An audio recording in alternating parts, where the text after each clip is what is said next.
Junagadh ranger IG સાહેબની સૂચના તેમજ પોલીસ અધિક્ષક સાહેબના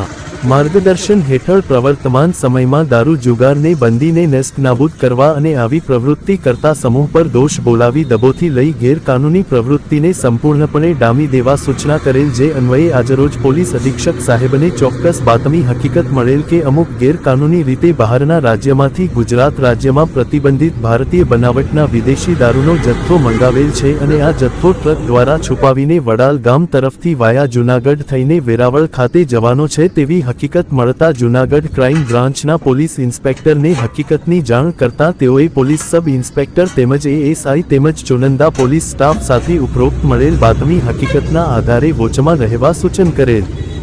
જે અન્વયે આજરોજ ભેસાણ ચોકડી પાસે જૂનાગઢના જૂના જકાત નાકા પાસે ઉપરોક્ત હકીકત અંગે વોચમાં હાજર રહેતા હકીકતવાળો ટ્રક વડાલ ગામ તરફથી આવતા ટ્રકને રોકાવી ટ્રકને કોર્ડન કરી ટ્રક ચાલકનું નામ સરનામું પૂછતા પોતે પોતાનું નામ અનિલ કુમાર સતવો મહેન્દ્રસિંહ મોતીરામ જાટ રહેવાસી યશોદા તોડરણ, તાલુકો બહાદુરગઢ, જિલ્લો જજર, રાજ્ય હરિયાણા વાળો ઈસમ હાજર મળી આવતા પકડી પાડી ટ્રકની તલાશી કરતા કેબિનની અંદર પાછળના ભાગે સીટ મળેલ હોય, જે સીટ હટાવીને જોતા એક પતરું બોલ વડે ફિટ કરેલ હોય, જેથી આ બોલ ખોલી આ પતરું હટાવતા બોગીમાં અંદર જવાનો રસ્તો હોય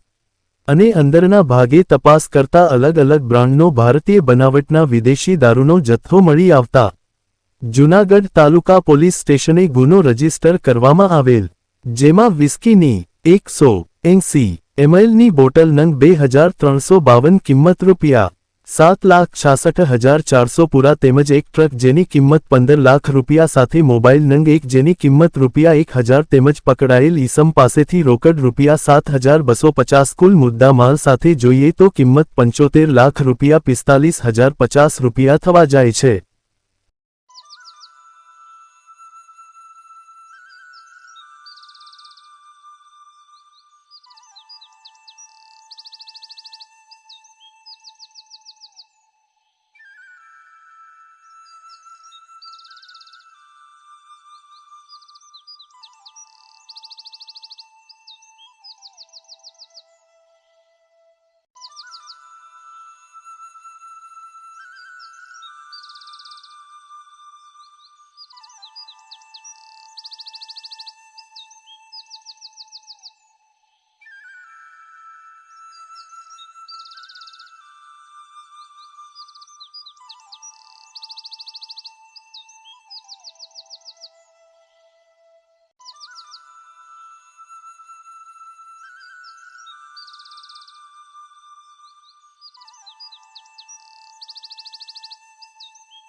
હેલો ગુજરાત ન્યૂઝમાં બધાને મારા નમસ્તે. ચાલો મિત્રો ફરી મળીશું.